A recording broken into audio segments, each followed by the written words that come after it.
Hello, we're from Pomona High School, and today we'll be discussing There's a Certain Slant of Light by Emily Dickinson. Okay, so the poem starts off with light and kind of goes like talking about religion with the cathedral tunes. What do you guys think about that? I think the word oppresses means to go against something and discriminate something. So I think they're just saying that the cathedral tunes are a disruption, possibly, to something. And with the slant of the light in winter afternoons, I think because the light is shining at a certain angle, especially in winter, the snow will reflect and it'll blind you, so it'll also disrupt you. So I think that their senses are just being overridden or something. Yeah, I think it's like it's juxtaposing the like good and evil is sort of weird, or contrasting it weirdly, because like heft of cathedral tunes, you think like sort of religious things should be good, but it's hefty and sort of hurts almost to listen to.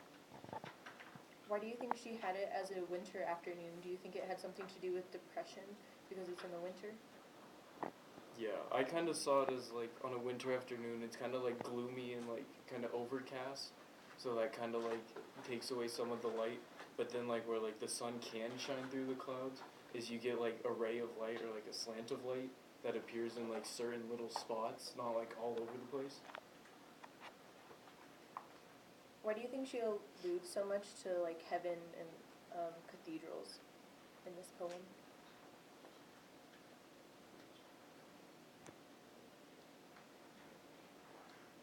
Like you said before, I think it's just like just contrasting good and evil, or like almost comparing them, giving them similar sort of traits. Do you think it has anything to do with like the second coming of Jesus, since it's like in the winter and also alluding to heaven? That's what I was thinking of.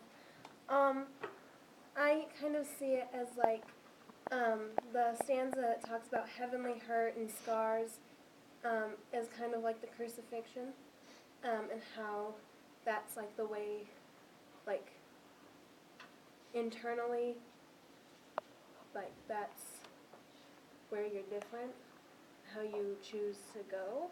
Yeah. But like I see in the last stanza, kind of like how the earth is still and how people like talk about how the earth is still when he's born, and like how he I see light as like him being born, and at the end it talks about death and like he was born to die. um, so and I see like winter afternoons as like Christmas time. But yeah. That's all I have to say. Speaking of, since the last stanza, the last word is death, and then it has like a slash mark. Why do you think she used like a slash instead of a period at the end specifically? I think because there was like her thought was cut off, or because there could be something afterwards. But maybe since death is infinite, maybe it'll never end, so it'll always be like that. So you'll never know what will come afterwards. And then kind of going off of like with death as the last thing, I noticed on the line above it is it talks about like distance and like the look of death. Usually when people look like they're dead inside, they just like they're distant and they're like looking far away. So I think it's kind of like that where like you know something's wrong and like gone, so you're just kind of dead inside.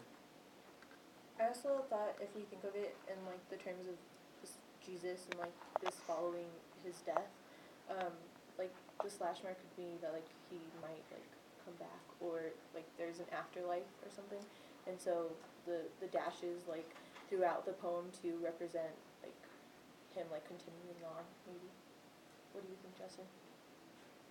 Mm.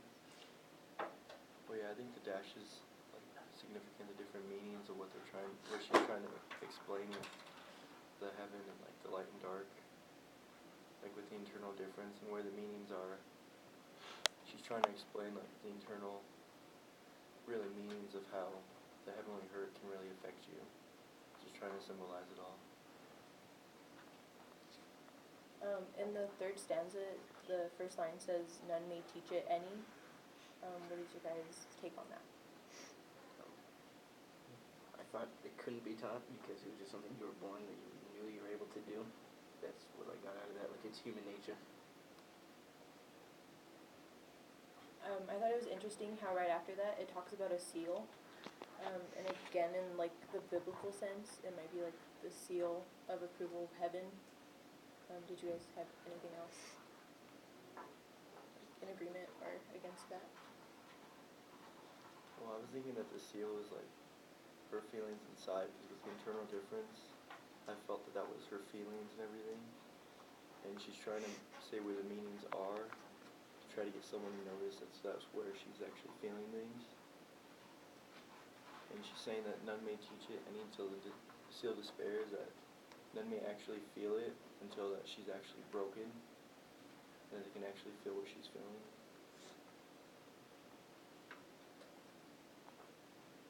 And then right after it talks about the imperial affliction, and so I also like that. I connected that to like the monarchy like, theme we have going, especially in the third stanza.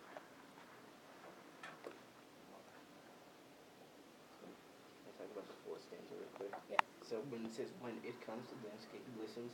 So I guess with the whole Jesus thing, I guess that's what it could mean. So like also with the slant of light, it says shadows hold their breath as there come lights there. The shadows are like stopped, but then when the light or Jesus goes away, everything's dark again, and then that's why death appears. That's interesting. Why do you think like there's only like a slant of light, but then she like talks about the shadows too? I think it's because there's a slant of light and it's at an angle, so it's gonna cast shadows on things. I guess so. Like behind the light, there's like darker things that are hidden. Yeah, like I noticed, kind of going off of what Isaiah said, is like throughout the story we have points where like there's something good being contrasted with something bad, with like the heavenly hurt, and then like the like cathedral tombs, is that like in every like thing that's good that happens, there's also something bad that's like following it right behind. Why do you think she sets up the poem like that? Like to juxtapose like the good with the bad. Well, I thought it was to kind of prove that like not everything is like just so black and white in the world, or like good things will always happen or bad things will always happen. Is like there's a certain way you have to look at everything as it comes.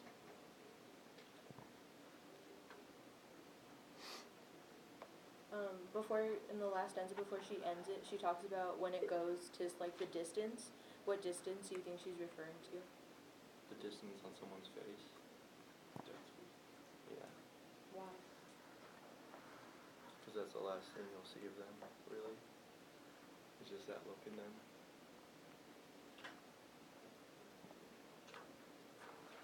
Okay. In the second stanza, it says where the meanings are. What meanings do you think she's referring to? I think she might be referring to the meanings of life, or the line before it says internal meanings, and usually that might be like an enlightenment or something that someone learns. So I think that someone looks like learned something more about themselves is what I got from that.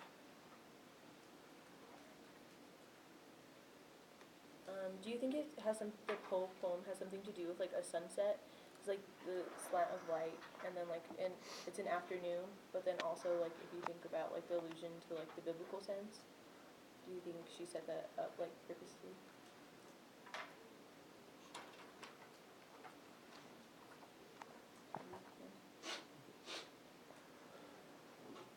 Well, yeah, going off what Zach said earlier, I think it's to sort of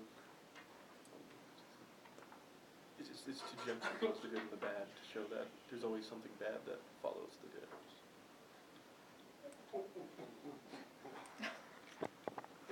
Following that, so this whole poem is a whole lot of juxtaposition between good and evil.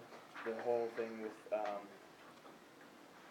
when it comes to landscape listens, shadows hold their breath. When it goes to like the distance on the look of death, so it's like this kind of holy and unholy kind of feel for it. And so like heavenly hurt.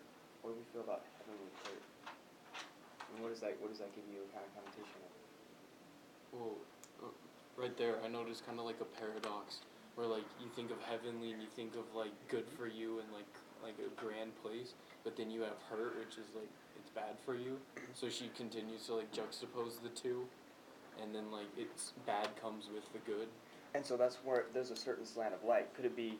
It's like a metaphorical thing of like it's a way you look at it. Yeah, I think like the slant is like how the light appears, or like instead of it being like just directional like slant, it's like how it appears as if it's good and bad.